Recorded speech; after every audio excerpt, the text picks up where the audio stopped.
sure you know, a lot of fans right into it and they love to be winning and supporting their teams. What pressure does that mount for you going into 2021, riding an undefeated season here in 2020? You know, I take that any day of the week if we could have an undefeated season, but no, I don't put much into that at all. Even just as a joking aside, we're looking at to have a strong team, and we'll win as many games as we can, obviously, but an undefeated season would be something special. And watching the Barrie teams of the past 5-6 years, even they couldn't do it. So that's no pressure here at all. We'll go back to 2019, and that is the only year I guess we've played, even though 2021 would be year number 3. The team obviously really successful in year 1. A lot of people turned their heads and said, wow, this team can play. What are you looking forward to, I guess, to bring from that 2019 team? A lot of guys coming back, of course, in the protected player list. What brings 2021 better with 2019 team? Definitely a lot more time to prepare for the 2021 team. Even our 2020 team, we had a lot of time to prepare for that. 2019 wasn't as much. It was more of just a quick scramble from moving from Burlington to Welland, and then getting players towards the end of the year into 2019. So at the end of 2019 year, we started recruiting right away. So we had a strong core coming back from 2019, and we had a bunch of new players coming in for 2020.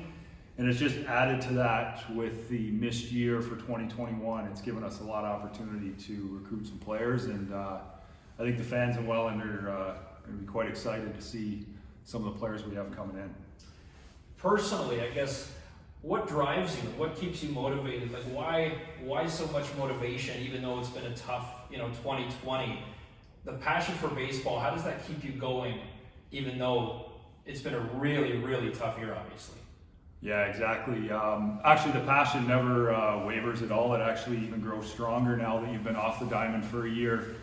And I could say that I don't want to speak for everybody, but I know my coaching staff and the players that I've spoken to are excited to get back on the field. Missing a year, you just you really remember how much you miss it. So to get back into 2021 is pretty exciting, and I think there's a lot more passion right now just for that missed season. So before we dive deeper, I guess, into the new players, and we'll talk about the transactions in the offseason, the protected player list, we'll get a little more personal, have a little fun with this. Sure. So it'll be 5 or 6 kind of rapid fire questions. You can answer whatever comes to your mind or take a minute to think about it.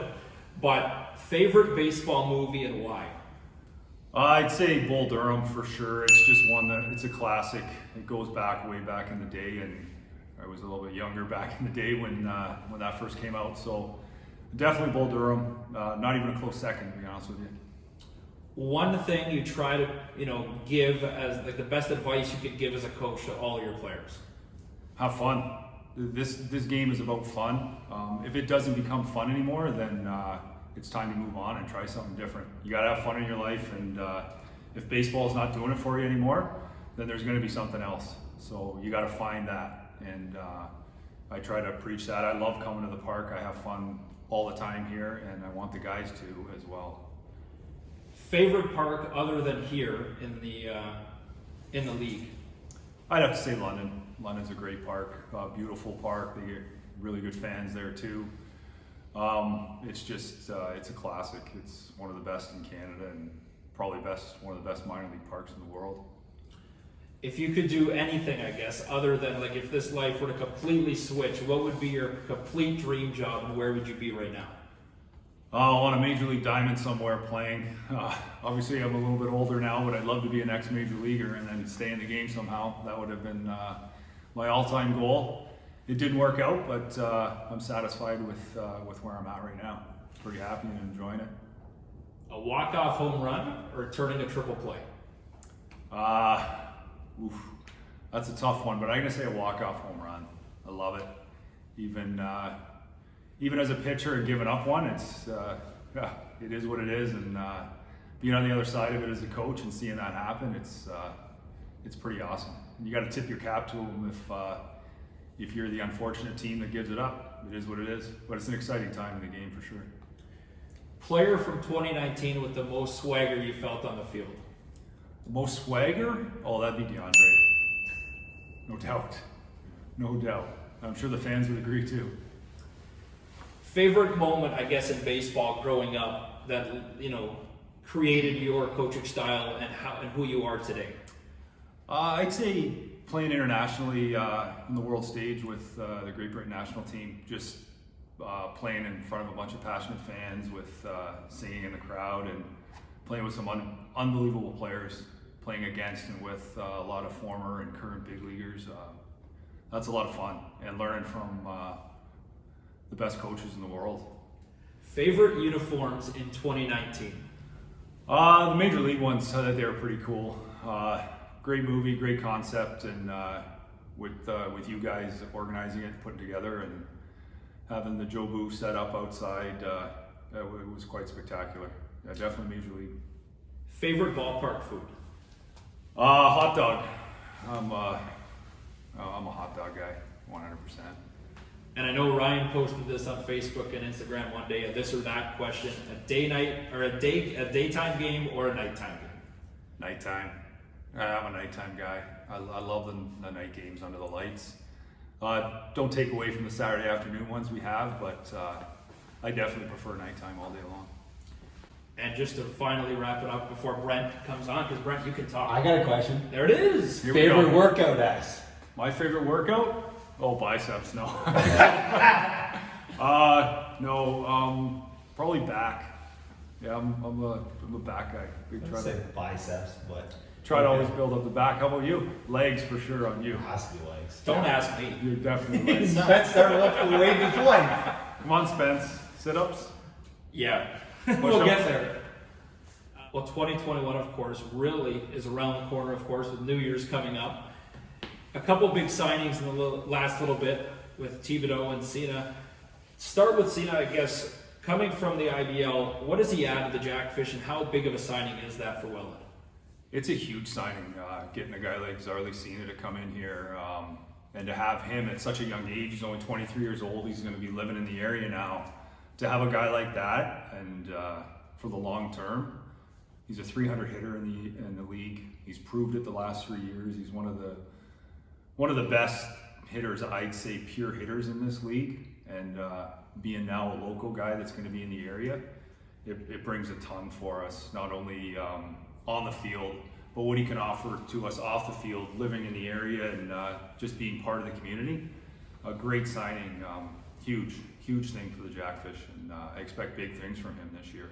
Our whole outfield, actually, he just completed our outfield this year. We got 3 guys that I could see just being, if not the best outfield in the league, it'd be tough to beat with Zarly, Brendan Nicholson, and Aaron Dunsmore. That's a dynamic outfield, and they can all swing it.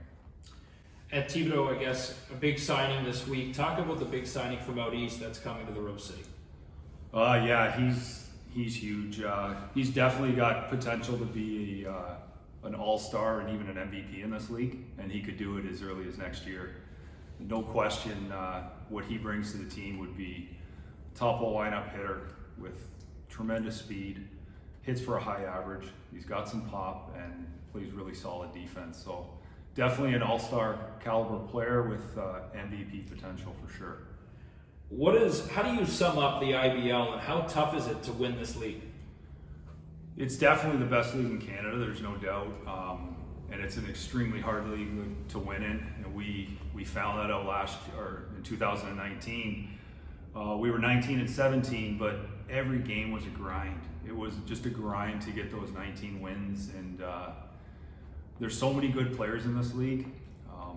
And it's really nice to see that guys are getting the opportunity now. From our team in 2019, Brendan Dadson, he came from an Ontario college, gets an opportunity to play in Welland and works his butt off, and gets to Australia, and then with our season being canceled, goes to Germany, puts up incredible numbers, and now he gets his opportunity in the Frontier League, and I couldn't be happier for a guy like that. But those are the guys that you're competing against in this league. They're tough, and then the ex-pros, and then some of the pitchers in this league are extremely tough. There's a lot of good starting pitchers in this league, and we have a few of the best ones on our team. And I wouldn't want to face those guys when you're facing a guy like Euclides, and there's a bunch of really good starting pitchers and bullpen and back end guys in this league, so it's tough. And then all the hitters you got in this league too, and you got some guys that have been in this league for a long time that absolutely put up monster numbers. Guelph, Sean Riley, who's been in this league for almost 20 years and still produces at such a high level. It's amazing to see the quality of athletes that there are in this league.